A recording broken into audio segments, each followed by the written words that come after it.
Hello everyone, my name is Jay Martin. Thanks for watching TW Replays. This game was sent in by a user named Red Ghost Serpent. We had done a game of his a while back that was on pyramids. And at that time, Red had had maybe 10 hours in the game. So Red followed up and, see, are we progressing? That kind of question. And then this game is a little interesting. What I do want to do is focus on the end game, so I'm going to fast forward through a lot at the beginning. Make a couple comments here. We're on Salamanca. There's this really awkward town area. And so both players have chosen, and the minimap helps, both players have chosen to kind of split up. Generally not a great idea, but this map sort of forces it, I suppose. And so I would just say that if you have to split up, let's just look in the back. It seems like there's double the amount of units here than there are here. So whenever you do this split up scenario, you just really want to make sure that it's a fight you can win. You don't want to walk, what do we got over here? 7 units into 13. That kind of thing just sort of looks bad. But at the same time, it's kind of a symmetrical game. Both, we're light over here, they're light over there. So that's something you want to think about. And then the other thing is maps like this, where there's a lot of forest. What you really want to be thinking if you're the player, besides the whole make sure I've got a fight I can win thing, is that the forest advantage is really strong. And, we'll see games on Glaciaria or that kind of thing where it just sort of feels like the player in the forest is hugely advantaged. So that's how we start. And I think this is a wise move from this player. Red here looks like we're going to engage, and this player doesn't want any of that. So I kind of like this move. This map does force a lot of, I guess, kind of non-standard play, really, and maybe is asking you to be a little more creative. So, for example, this fight here, well, a couple things are going on here. The first is that we're sending Cav in on a not great angle. There's 3 line units here that should be able to pop this pretty quick. I get that you want to take out the lights, and generally that's a good play, but you need to have the right context for them. And the second thing that's going on is we're fighting 1 unit against 2 here. And that's not great. I would really like to see this unit moved up, here. I'm not sure what's obstructing you. And then we want to think about having these guys in a more, productive position, maybe kind of up here. Is something you'd want to think about. And then over on the left, we really want these guys to get moving, I guess. So I'm not a big fan of this cab work, and I think that we just want to get more pieces active right here is where you want to be. I was a little curious watching this. Okay, that one's at fresh. These guys are all very tired. I don't think this is a heat fatigue map, but I could be wrong. And we're going to kind of watch Red fight this fight. I mean, I guess... Okay, that's better. We're shooting right there. I've been traded a Cav for a light. I mean, that's cool, I guess. The GB player does seem to, have kind of decided on a formation or where they want to stick it out. And I think that you're hugely advantaged on the left here, where you have, again, symmetrical game. You have your 3 lights facing off against the regular line, so you can exploit a ranged advantage here. And then actually getting these guys in to get some volleys off is smart. And I suppose that if you're going to walk in, you hit the square, so that was good. I suppose that if you're going to just walk up and shoot him, I guess you hope for a straight attrition. That seems fine. I mean, not ideal, but, as long as you're trading 1 for 1 reasonably, then... you can still win the game in another part of the field, which is what I think we're looking to have happen here. Maybe we can get... Yeah, see, this is a good position. The cab charge from the opponent's not that smart. So what I think you could be doing here, so whenever you have a light or a ranged advantage, you can do it one of two ways. Preferably you kite them and they just never get to shoot at you. But B, if you're going to accept this kind of engagement, I would just walk your line infantry up so that they are shooting back also. You know, that's a no-brainer. That's pretty easy to do.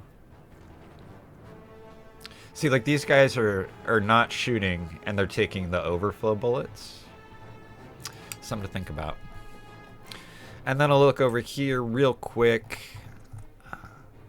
I think you're going to lose, but you are going to take out a fair number of units with you, which I think puts you in a good position to win the game later. What I really wanted to talk about is the transition to the end game.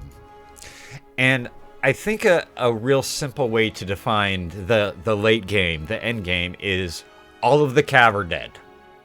And when all of the cav are dead, then some behaviors that you've been doing, we can now suddenly switch. So the reason you have line infantry behind your lights is to protect against cav charges. But if the cav is all dead, you don't got to worry about that anymore. And then you can start treating your lights just as, you know, regular infantry. And all of these guys could stretch out. So we're not using these 4-line infantry units. All the cav's dead. So now you can stretch them out, right? You know, that gives you options to come on the flank here and here. Now, your cav are doing a fairly good job of mauling this guy's infantry. But we could think about moving these.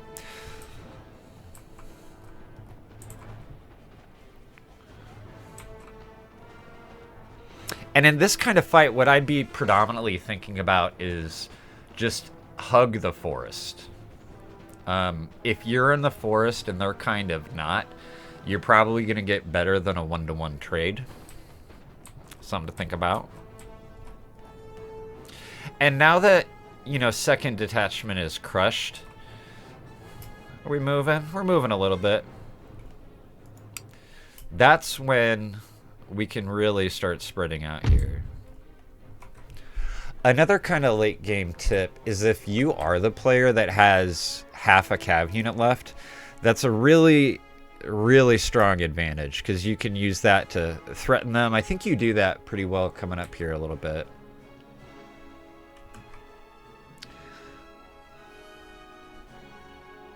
But sort of a thing you want to have in the back of your mind is, oh, all of the cav are dead. I can do things slightly differently now.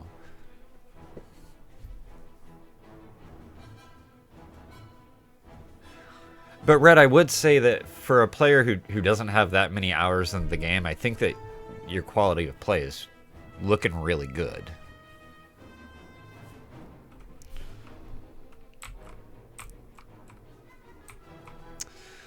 Yeah. I guess we're not seeing a whole lot. We're just going to shoot this out, right? I mean, if I was this guy, I would really pull back. Because GB's only chance to win the game here is to wrap this up and then reform. Somehow, you managed to...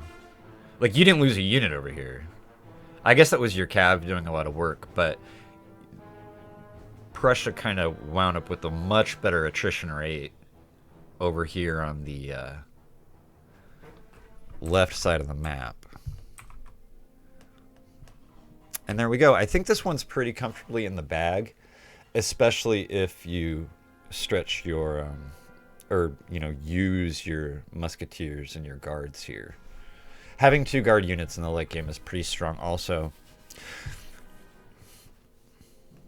A really important concept that I see some players miss is that as the game goes on and casualties occur, special units like Old Guard or just any guard unit get a lot stronger.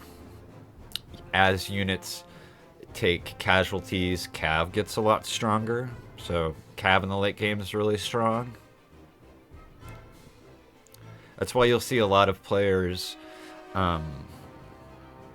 accept negative trades just to get Old Guard off the field. That's kind of a reason for that. I like how you controlled your Cav there. You feinted, made him square, and then pulled back. It's kind of high level stuff. but it looks to me like you are doing pretty well. Funky map makes you play really oddly. This is a map, Z Bishop and I had a bit of a conversation a while ago where he said for some maps like this, he likes to completely, you know, we're spawning down here, and he would just stack up on one side and kind of, you know, switch the map 90 degrees. This might be a map where I'd consider doing that. I just wouldn't want to fight through this central area, and I wouldn't want to split up at all. It's kind of how I wouldn't do it. But anyway, I think we're about done here. And Red, I think you're making some really good progress. Thanks for sending the game. And think about the when you transition to the end game, you know, how you start doing things a little bit different. And there you go. Thanks for watching, everybody. I'm going to try to put another one up tomorrow. And this is just something for a Saturday afternoon. So have a great day, and I will see you in the next video.